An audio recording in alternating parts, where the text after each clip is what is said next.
Gayanya kayak gitu.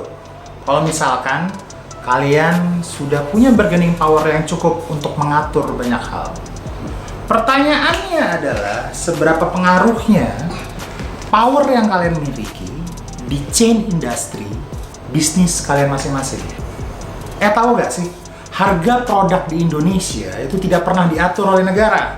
Kecuali kebutuhan pokok, ya ambillah beras, gula, garam, oil, listrik, air, itu diatur oleh negara.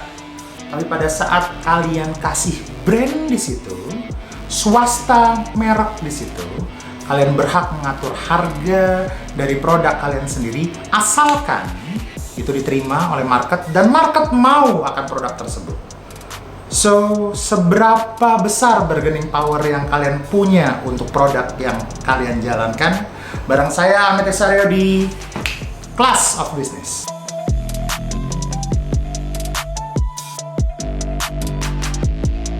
Ketika saya membicarakan bargaining power, saya bukan tiba-tiba jadi Mardi Gubu ya, yang membuat propaganda wacana agar bisa memprotes pemerintah, atau mungkin jadi Deddy Corbuzier yang membuat video podcast untuk membuat opini publik mungkin. Tapi saya cuma pengen ngasih insight bahwa kalian yang punya bisnis, yang memulai berwirausaha sebenarnya bisa juga untuk punya bargaining power. Dan bargaining power itu berpengaruh terhadap jalannya bisnisnya kalian untuk dari 0 sampai 100 mungkin. So, kita akan bahas sebuah buku dari Matt Watkinson, judulnya The Grit, yang bercerita gimana caranya kita punya bargaining power. Ada dua hal yang mempengaruhi bisnis kalian bisa punya bargaining power. Dua chain. Yang pertama profitability, yang kedua adalah market condition. Yang pertama adalah profitability. Jelas kalau profitability dipengaruhi oleh dua hal, revenue dan juga cost. Nah, kita bahas satu-satu. Revenue nih. Kira-kira kalian sudah punya bargaining power nggak untuk menentukan harga jual produk kalian? Kita tahu mungkin beras harganya ditentukan oleh pemerintah. Harga premium tidak boleh lebih dari sekian, atau harga gula tidak boleh lebih dari sekian. Tapi tidak ada yang pernah menentukan oleh regulasi bahwa harga sepatu Yeezy tidak boleh lebih mahal dari 3 juta, atau sepatu Air Jordan lebih mahal dari sekian. Tidak ada yang bisa menentukan itu. Nah, itu yang kalian harus tentukan, sehingga kalian bisa mengatur profit yang lebih tinggi. Gimana caranya? Cuman tambahkan dua hal. Yang pertama, tambahkan edit value. Yang kedua, tambahkan brand value. Produk kalian hanya sebagai komoditi atau sudah punya brand value-nya? That's the question. So, yang kedua adalah cost. Maksudnya apa? Kalian kira-kira sudah punya supplier yang bisa memberikan cost dengan harga optimal apa belum?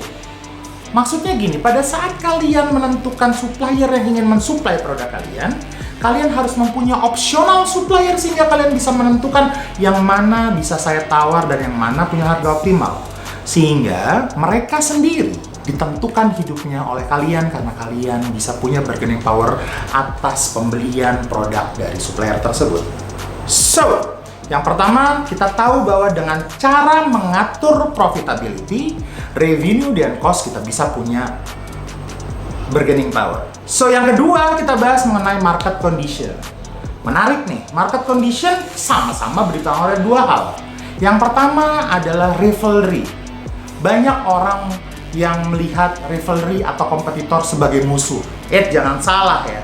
Kalau misalkan tidak ada warung bebek Purnama, itu warung bebek Haji Slamet tidak mungkin seterkenal ini. Kenapa? Karena rivalry atau kompetitor itu membantu untuk mengedukasi market. Bayangkan, kalau cuma ada satu warung telur puyuh misalkan, dan tidak ada warung telur puyuh yang lain yang tidak akan terkenal itu. Mungkin ayam goreng Suharti tidak akan terkenal itu kalau misalkan tidak ada ayam goreng Pahlawan. So, rivalry itu dibutuhkan sekali untuk membantu kalian mengedukasi market. Jadikan itu sebagai motivasi sehingga produk kalian bisa mempunyai di top of mind para customer. Bayangin nggak, kalau misalkan tidak ada coffee shop yang namanya mulai dari nama hewan, nama binatang, nama kendaraan, sampai nama artis itu berdiri di mana-mana, mungkin Kopi Kenangan tidak akan sebesar ini. That's the point of level 3. Hal kedua yang tidak kalah penting dalam hal market condition adalah imitability. Atau kita ngomongnya sebagai authenticity, atau kita ngomongnya sebagai DNA. Kalian sudah punya produk yang punya DNA khususnya untuk produk kalian. Maksudnya gini, ya mungkin semua orang bisa buat sepatu, tapi mungkin tidak ada yang punya teknologi ultraboost seperti Adidas. Atau mungkin semua orang bisa buat gudeg, tapi tidak ada yang rasanya seenak yang tidak bisa dijelaskan gudeg Yuk Jum. Atau mungkin semua orang bisa jadi komentator bola, tapi yang punya jebret cuman Valentino Simanjuntak.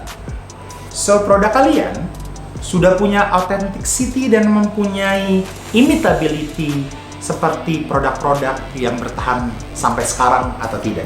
Saya juga mungkin punya produk beras organik yang varietasnya hanya bisa ditanam atas rekomendasi Tirtanio.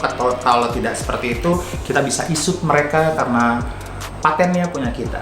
That authenticity. Nah, pada saat kalian punya bargaining power, harusnya UMKM di Indonesia bisa eskalasi ke taraf nasional, lalu ke taraf internasional. Dan tidak ada lagi ceritanya kamu UMKM Indonesia mengemis subsidi dan bantuan dari pemerintah.